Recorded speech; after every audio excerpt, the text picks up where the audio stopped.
I love your text messages, but if that's the only thing you're going to do to show me love, like, that's not enough for me. That's not filling my love bucket.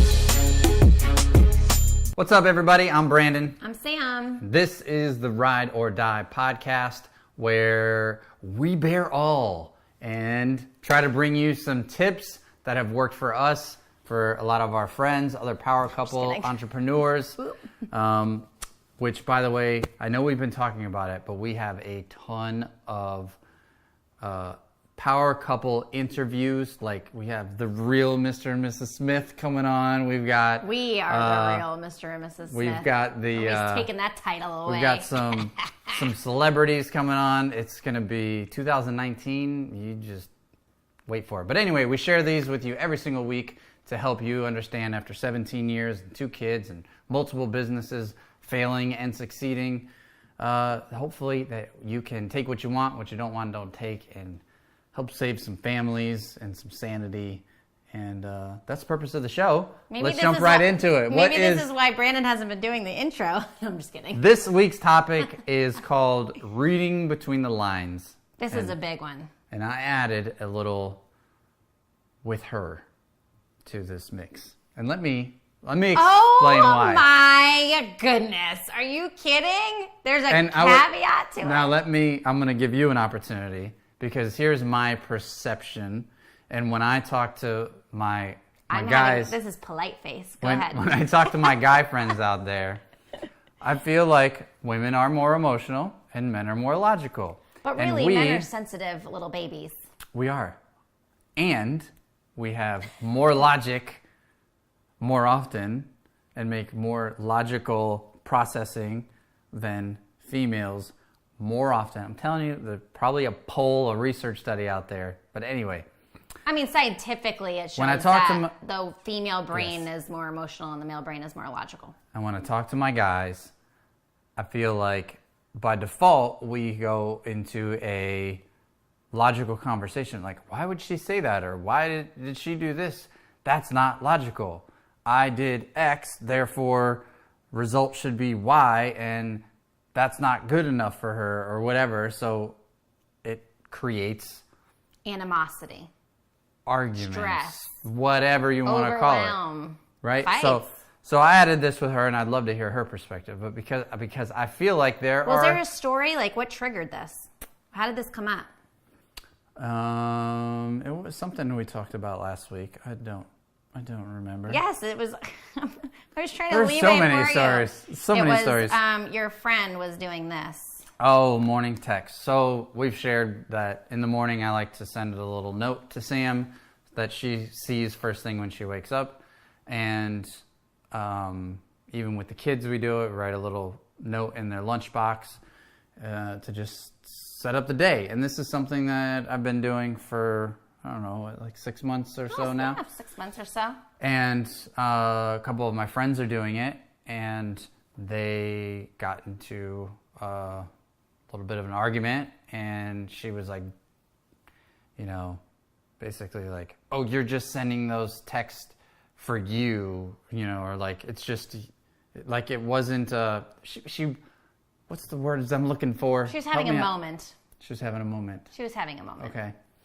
And then we had a little bit of a disagreement.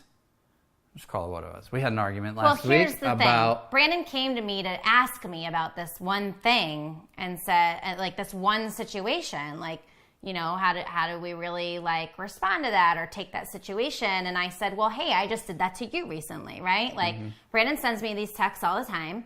And it was just, I don't know, Sunday or something. We're talking about something, and I think I was probably just complaining because he's been working a ton, and I was just having a moment, right? Mm-hmm. And I was like, gosh, you haven't been around all week. Can you be around a little bit more today? Or can you tell me what time you're going to be back so I can just count on you being home this time and know that you're here, whatever the situation was. I'm sure it sounded something like that. And he was just like, geez, I mean, I send you these texts and blah, blah, right? No, like, I didn't bring it up. You brought up... like, are you really going to argue about this with me? This is the point. Don't think that you can't just send me text. And right, what I heard was... Hang on and let me finish. It's not good enough. Don't interrupt me. you did mention the text messages, because Yeah. I wouldn't just fire it at you that you send me text messages every day, right? Like I said, you said something about text messages, or I start the day Details. every morning pouring love into you, and then it's like it's not good enough. And I said, yes, you're right. Your text messages aren't enough. Like, just sending me a text message doesn't then give you permission to go about the rest of your day and ignore me for the rest of the day. I'm still a wife. I still have needs. Like, just because you sent me a text message doesn't mean you told me you love me or gave me a hug or embraced me or any of those things, right? So it was just like a learning opportunity for him and I. And you did bring up the text messages, because I wouldn't have just fired them at you. I don't look for things to fire at you. Like, and who cares about your text messages? Like, I don't do that to you. So that's the other situation potentially, but not with us. So you brought it up, and I had said, you're right. It's not good enough. You're right. It's not good enough. Since you want to bring it up that way, I'm going to keep going on this now, right? And it was more like that. And the whole point of that was talking about when he was sharing this about his friend, I said it was just a moment, and everybody just needs to read between the lines, because in that situation with Brandon, he got on the defense, like he still kind of does, about this text message thing, right? And what I was pointing out to him, which he didn't realize at the time, he was like, oh, what I'm doing, she's not appreciating. And what I had to share with him... It's not working, therefore, no need to keep doing it. Right. Logical. And what I had to share with brain. him was that I didn't say, I hate your text messages, stop sending them to me. What I said was, I love your text messages, but if that's the only thing you're going to do to show me love, like, that's not enough for me. That's not filling my love bucket. So I never said don't send them or I don't like them, right? And so I said, has he thought of the situation that way with his wife? Because if you read between the lines, she's not possibly saying, and I don't know, I'm not in their house, I'm not having the conversation with them, but there may not be, it may not be like, you're doing this for you or whatever she said in that situation, in a heightened moment, doesn't mean stop sending them to me. It just means like, this is how I'm reading this situation.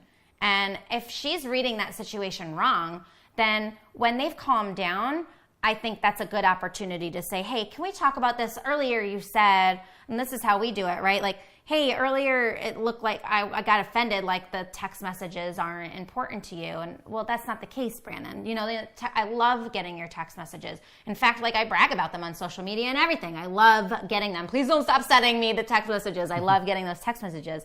What I'm actually saying is that if that's the only way you're going to show me love in a day, yeah, after a week or 2 days or whatever, that wouldn't be enough for me.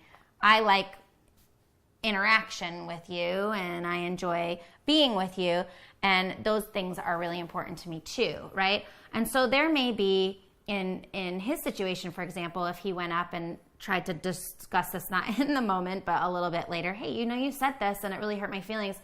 I don't know if you know, but I actually am not sending you text messages just to make me look good or whatever the situation is, right? Like I'm truly sending them because I'm trying to wake you up in a good mood, help you start your day a little better, remind you how much I love you. Like those, if that conversation doesn't come out, like then of course the text messages are going to start to seem a little like negative, right? And she may not even realize that that's his way of trying to pour love. Or she may say, hey, I appreciate that you took something that your buddy does and tried it on me, but that's not what I would like you to do this instead. And he may learn like, oh, okay, so I was giving her something that wasn't really effective, and here's a more effective way to show her love, right? So reading between the lines can actually open up a lot of doors to really intimate conversations with your spouse that you can learn a lot of things about them.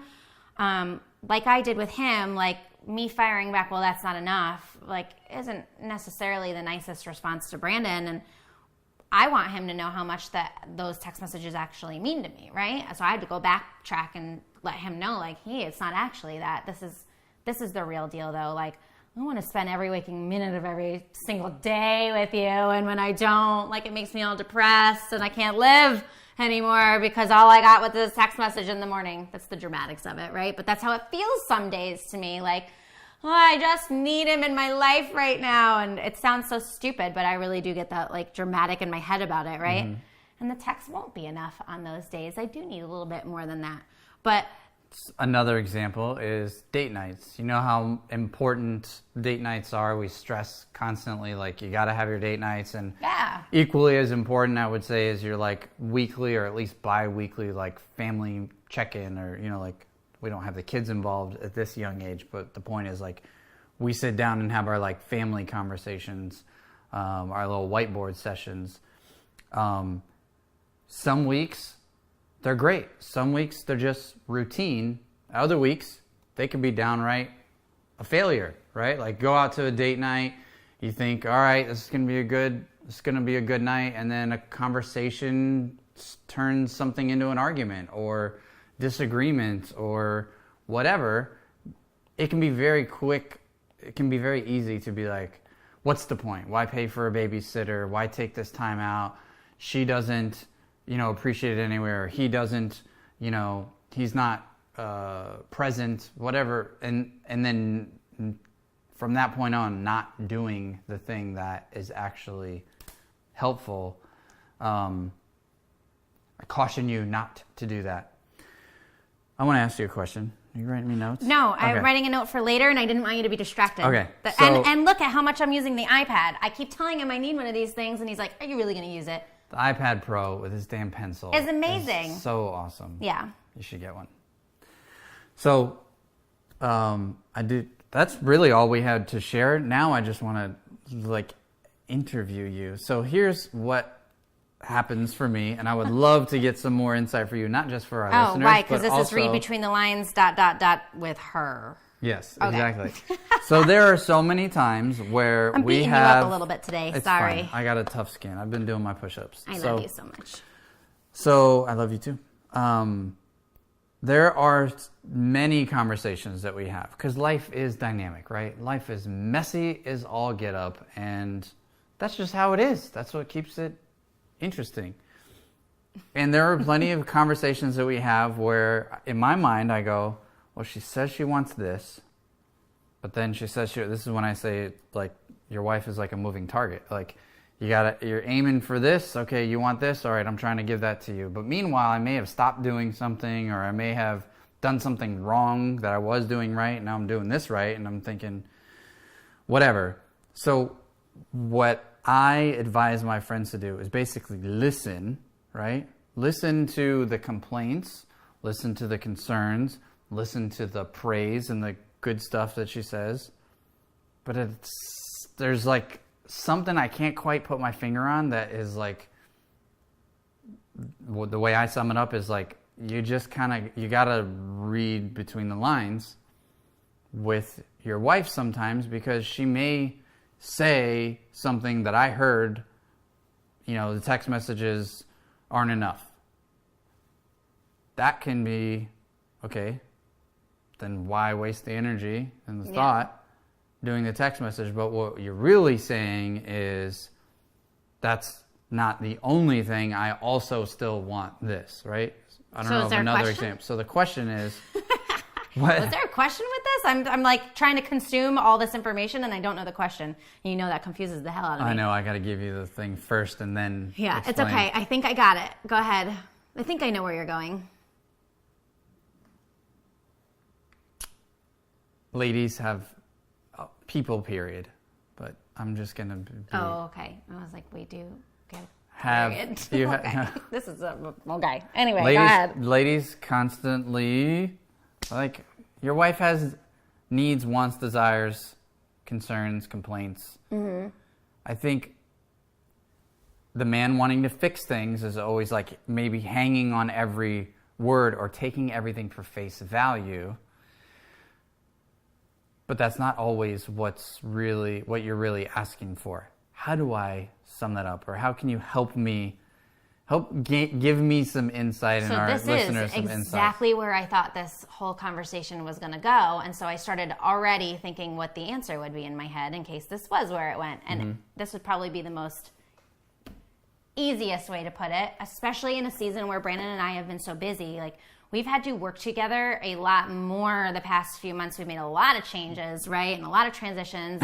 When you start up anything new or put the gas on the fire to help it, right? Like, You really, really, really, really, really got to be in tune with each other to be able to successfully get through those things happily.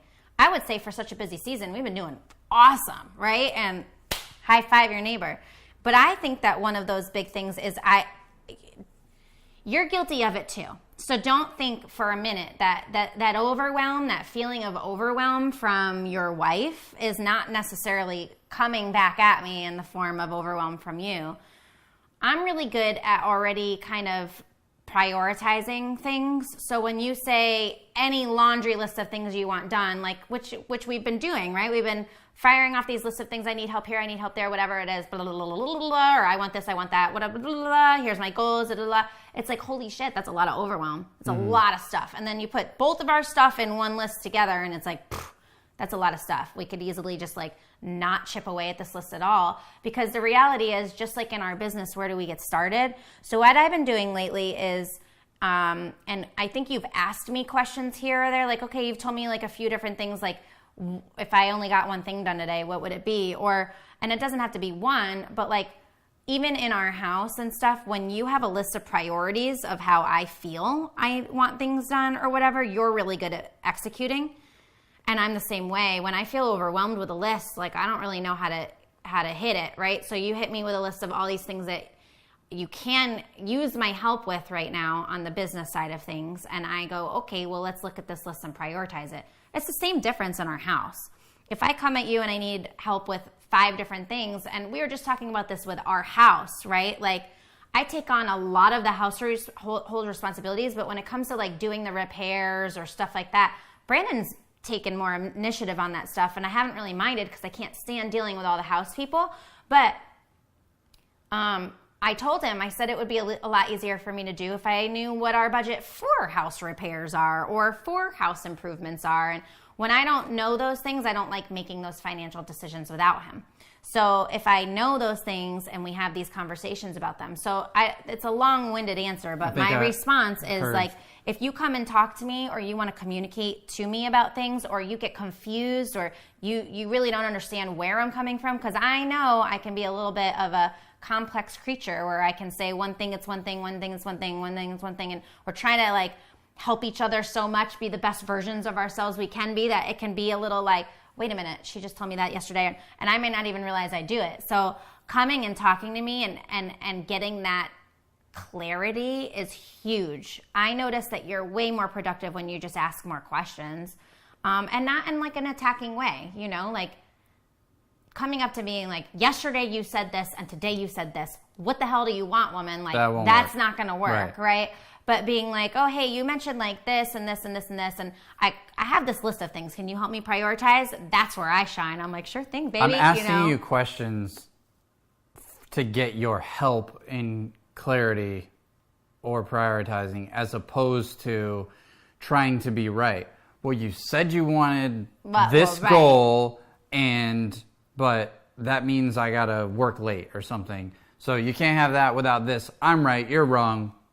That is, I think, easier to do, as opposed to being like in the right timing, right? Like we talked about on our last week, coming to you and saying, okay, you said this, use a real life and example. You said this. Oh, go ahead. I'm sorry I interrupted. Can you help me either clarify, or can you help me, like, which one's more important to you? Because right now I'm struggling to do both of them, or and whatever. We literally just had this conversation. With us doing real estate more than marketing, we have a good amount of control over our calendar, but sometimes leads have to be run in the evenings or on weekends, or the phone's ringing on a Saturday. We can't, like, we had it pretty much down to a T with the marketing. There were certain call days we had. So we knew we could rely on Mondays, like, didn't have to take a call with a client at all, right? Like, things are different now in real estate. We've had to learn this new balance with the new schedule. So it came up recently, the exact same thing, like me just being like, you're working a lot, so I'm not saying you can't. I support you 1,000%. What I'm saying is, I need to know when my time with my husband is. I need to know how to balance the schedule out, and I need your help there because I'm like the scheduling person, right? So I don't really know how to do this right now. because I don't know any time frames that I can definitely rely on you being here. Can we just like set what that looks like, right? And what ended up coming of the conversation, because he was taking it a little bit stressful, and came to me and talked to me about it and said, I'm getting a little stressed. I know you want me here, but I'm also, building an empire for us and slam dunking it. And in those seasons, it takes a lot of effort, time, energy to build something really big. And I totally agreed with him, right? I understood that point of it. And then it was having that conversation to understand, I just want you when you're around, or I just want to know when I can count on you. And one really great example that I gave him was just like, I haven't been scheduling our date nights because I don't really know when I can do them anymore. So because the evenings and stuff have been a little bit more weird, or we've just been like with friends more often, that we haven't been really doing our date nights for probably like a month and a half now. We still go out and have a lot of fun together, but we haven't like every Friday night or every Saturday night gone out on a date night. We had sitter situation on top of everything else. Right. And so I just told Brandon, like, well, let's get through this situation this way. You need to work on a Saturday. I got your back. That's not the problem. The problem is if we're not doing date nights and you're working on the weekends and you're up at 3 and you need to work on the evenings and you're using your daytime as your work time all day, that becomes like a really bad habit. I've seen us go into these seasons before that I don't like to see that those consistent actions. Me neither. Turn him into like a machine, and he gets like, I call it stone face, which isn't his favorite adjective, but he's just super focused. Dead is face. the reality. You say deaf, I say stone face. I'm like, he gets stone cold. Like I just have this like cold husband. He was like this all the time but the reality is he's just focused. He's in his head and he's trying to think 10 steps ahead, and it's a really actually cool thing that I can embrace with you when I know what the boundaries are or whatever, right? So what we ended up figuring out when we were talking about it is I wasn't saying you can't work, right? What I was saying was you can work. I just want to know when I'm going to have my husband. And he was going, oh, well, that relieves a little bit of stress. What does that look like? And me say, well, I mean, I haven't even been scheduling our date nights because I don't really know where to put them. And, if we can't do Saturdays or something because it's kind of a crapshoot, right? You may need to pick up the phone or run a lead. And we do closing. We were doing them on Friday too, but we usually close most of our properties on Fridays. So Fridays usually are a very busy day. So it's like, okay, well, I've had this flexibility for about a month and a half. I'm starting to feel the weight a little bit, and I want to know when I can go out to. Do we need to do breakfast, right? We start asking each other questions. Do we need to do breakfast or lunches? Our babysitter situation, we have babysitters, but their schedules have been a little wacky the last few months. I don't want to put the effort in to look for somebody new right now. I just don't. I'm going to have to down the line a couple months when we want to have a consistent, reliable person at night. But right now, we have an alternative. They're in school during the day. Right. So now we'll go back to date days for a little while because they're at school and we have that flexibility. And ironically, it ends up being a really beautiful situation because as we start to talk about it and we start to figure these things out, I also say, hey, we're starting this challenge. We're not going to talk about it right now. We'll get into it on another podcast after we've gotten it rolling a little bit more and we have more structure that we can share what's working for it. But we're going into a new challenge. It's not just our health, but that's a big part of it. And one thing is like, we're really not big drinkers anymore, but we do go through things where there's lots of social things going on. So we're like, socially, it's like, wow, we just drank all week pretty much, and this is one of those ways of taking day dates that we don't do that anymore because we're not going to be out at lunch on a Tuesday and, getting plastered more so than we probably would be more likely to do it on a Saturday night, when we don't have to work the next day and we don't have all these responsibilities and all we have to do is just like really just entertain our kids. Like it's a lot easier to kind of go let loose and be a little crazy on a Saturday night, right? Well, now we also saw another positive of just having that conversation. Was that good? Yep. So talking about it, I'll sum it up because I've rambled on and on. Or prioritizing.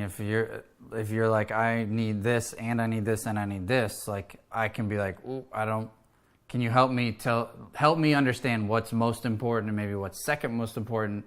So I'm not over here doing the low priority things that really are important to you and totally neglecting the high priority. I mean, here's the reality. When you're firing help me with this. Okay, I'll see you later. Excuse me, I don't know why I'm burping. And I go, okay, I need you here, I need you here, I need you here, I need you here. And I'm just firing all these things.